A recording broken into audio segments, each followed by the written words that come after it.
किसी पार्टी विशेष को ध्यान में रख कर दिया गया स्टेटमेंट लगता है मुझे। जिस तरह से और ये जो ठप्पा लगा है अश्लील सिनेमा का, उसको थोड़ा सा हम लोग धोने की कोशिश करते हैं धीरे धीरे, क्योंकि हम बिहार से बात कर रहे हैं। जब आप दिल्ली और मुंबई में जाएंगे तो वहाँ कम दिखेगा आपको। राज ठाकरे की पार्टी का भी यही कहना है कि जब आप यहाँ रह रहे हैं तो थोड़ा सीख लीजिए। उन्होंने ये नहीं कहा कि बोलो। नमस्कार, मैं हूं अर्पित कुमार और आप देख रहे हैं बूम भारत। इस वक्त मौजूद जो है पटना में, और हम बता दें कि आज जो भोजपुरी मूवी वैदेही की ट्रेलर लॉन्चिंग पर हमारे साथ हैं भोजपुरी एक्टर प्रकाश जैस जी हैं, जो काफ़ी अच्छा अभिनय भी करते हैं, और जानेंगे कि मूवी कैसा है, साथ ही और सारी तमाम मुद्दों पर बातचीत भी करेंगे। कैसा मूवी है सर, जो ये मूवी आप लोग बना रहे हैं? ये पारिवारिक फिल्म है जी। परिवार के साथ देखने लायक है। परिवार से अनुरोध है कि प्लीज़ सिनेमा हॉल में आइए, इस फिल्म को आशीर्वाद दीजिए ताकि हम ऐसी फिल्म बनाते रहें। लेकिन देखा जा रहा है कि भोजपुरी में लगातार जो कहीं ना कहीं एक ठप्पा लगा हुआ है, धब्बा लगा हुआ है कि मतलब अश्लीलता रहता है, वल्गैरिटी गाना रहता है, सॉन्ग्स रहता है, स्टेप्स रहते हैं। उससे हटके ये लग रहा है, क्योंकि हम लोगों ने ट्रेलर देखे तो काफ़ी साफ सुथरा लग रहा था। चूँकि आप ही ने ही कहा कि आपने ट्रेलर देखा, आपको लग रहा है साफ़ सुथरी फिल्म है, ट्रेलर देखने के बाद आपको लगा। वैसे मैं अश्योर करना चाहूँगा कि जैसा आपने ट्रेलर देखा है वैसी फिल्म भी बनी है। तो आप लोग इस फिल्म को देखिए ज़रूर, और ये जो ठप्पा लगा है अश्लील सिनेमा का, उसको थोड़ा सा हम लोग धोने की कोशिश करते हैं धीरे धीरे। बहुत कुछ हो चुका है पास्ट में, उस पर बात करके कोई फ़ायदा नहीं है। हमें फ्यूचर के बारे में सोचना चाहिए। पास्ट में बहुत सारी गलतियां हुई हैं भोजपुरी सिनेमा में, भोजपुरी सिनेमा वालों से, तो उसको सुधारने की ज़रूरत है। और हम पास्ट में ना जाते हुए फ्यूचर की बात करें तो अब अच्छा ही होने वाला है। बिहार सरकार भी अब सब्सिडी दे रही है, इस बात की खुशी है कि अब बिहार में भी शूटिंग स्टार्ट हो चुकी है। लगभग 8-10 फिल्मों की शूटिंग हो भी चुकी है। क्योंकि चुनाव का माहौल आ गया है तो थोड़ा शूटिंग कम होगी, लेकिन जैसे ही चुनाव खत्म होगा शूटिंग में बढ़ोतरी हो जाएगी। बिहार वासियों के लिए एक खुशखबरी है। जी हाँ सर, लगातार जो है अमूमन आप सारे एक्टर्स के साथ काम किया, वो दिनेश लाल यादव, वो पवन सिंह हो, खेसारी हो, अमूमन सारे भोजपुरी एक्टर्स के साथ आप गए। तो क्या लगता है कि भविष्य में भी काफ़ी कोई मतलब बड़ा प्रोजेक्ट देखने को मिलेगा क्या आपको? जी हाँ, जी हाँ, इन सब को लेकर एक बड़ा प्रोजेक्ट आप लोगों को देखने को मिलेगा, बहुत जल्द मिलेगा।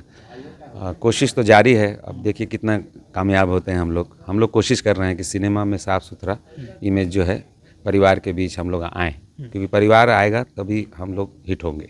लगातार देखा जाता है कि भोजपुरी के लेके तमाम विवाद से घिरी रहती है, विवाद से अछूता नहीं है भोजपुरी। तो क्या लगता है कि भोजपुरी में विवाद होना ये मतलब नॉर्मल यानी कॉमन हो गया है, या विवाद मतलब होना चाहिए या नहीं होना चाहिए? क्या आपके हर हिसाब से इंडस्ट्री क्या में विवाद है सर, लगता है? लेकिन इसमें थोड़ा ज़्यादा होता है सर। इसलिए आपको ज़्यादा लगता है क्योंकि हम बिहार से बात कर रहे हैं। जब आप दिल्ली और मुंबई में जाएंगे तो वहाँ कम दिखेगा आपको। बिहार में ज़्यादा चर्चा होनी ही है क्योंकि हम बिहार में हैं, इसलिए यहाँ पे ज़्यादा चर्चा होती है। बाहर जब आप निकलेंगे बिहार से बाहर, तो हल्की फुल्की चर्चा तो हम लोग वहाँ भी करते हैं कि अश्लीलता से हम लोगों को कैसे हटना है, हटने की कोशिश भी करते रहते हैं। सिर्फ भोजपुरी अश्लील है ऐसा कहना ठीक नहीं होगा। अश्लीलता कई सारी फिल्म इंडस्ट्री में थी, लोकल जो रीजनल फिल्म इंडस्ट्री में थोड़ा सा जल्दी हिट होने के चक्कर में अश्लील हो जाया करते थे, लेकिन अब ऐसा नहीं है।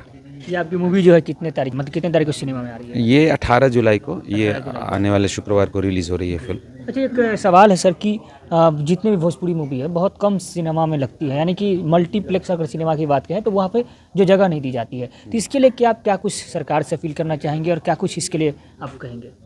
सरकार से ही अपील करना चाहूँगा कि मल्टीप्लेक्स हमारे लिए महंगा है, वहाँ का जो रेंट है वो काफ़ी महंगा है, तो हम अफोर्ड नहीं कर पा रहे हैं। तो सरकार थोड़ा उसको भी सब्सिडाइज़ कर दें कि आप भोजपुरी लगाइए, आपका जो भी घाटा होता है हम देख लेंगे। बहुत बड़ा घाटा नहीं होता, लेकिन हर प्रोड्यूसर घाटा सहने के लिए फिल्म रिलीज़ नहीं कर पाता है कि घाटा हो जाएगा, इस डर से हम मल्टीप्लेक्स में नहीं जा पाते हैं। इवन पटना में सिंगल थिएटर वीणा सिनेमा हॉल, वो भी रेंट ओरिएंटेड है। ऐसा नहीं है कि हम लगा दिए, जो बिज़नेस हुआ हम लोग डिवाइड कर लिए डिस्ट्रीब्यूटर के साथ, उनका एक रेंट होता है। तो एक डर बना रहता है कि अगर ना चले तो कोशिश तो हम लोग कर रहे हैं डर से ऊपर उठने की। अब देखिए कितना सक्सेस हो पाते हैं। महाराष्ट्र में जो है, मुंबई में जो कह लीजिए कि विवाद छिड़ा हुआ है भाषा के लेके, और दिनेश लाल यादव जी जो है भाषा के लेके, मराठियों के लेके जो है, और मतलब फॉलो में कुछ ज़्यादा ही बोल गए। तो इसके लिए क्या लगता है कि जो वहाँ पे हो रहा है, हालांकि एज आप एक्टर है तो मुंबई में रह रहे हैं, तो वहाँ की सच्चाई अभी क्या है आपके हिसाब से? सब कुछ अच्छा है। दिनेश जी की जो बात आप कर रहे हैं, दिनेश भैया को मैं पर्सनली जानता हूँ, चूँकि उनके साथ काफ़ी फिल्में करा हूँ। आक्रोश में दिया गया स्टेटमेंट लगता है मुझे, या किसी पार्टी विशेष को ध्यान में रख कर दिया गया स्टेटमेंट लगता है मुझे, जिस तरह से MNS के लोग मुंबई में स्टेटमेंट दे रहे हैं, उसी तरह से बाकी पार्टियों के लोग भी स्टेटमेंट दे रहे हैं। तो ये पार्टी और पॉलिटिक्स की बात हम कलाकारों के मुंह से शोभा नहीं देगा। हम कलाकार हैं, हम कलाकार ही रहना चाहेंगे। कुछ लोग पार्टी में इन्वॉल्व हैं, तो उनकी कुछ मजबूरी रही होगी।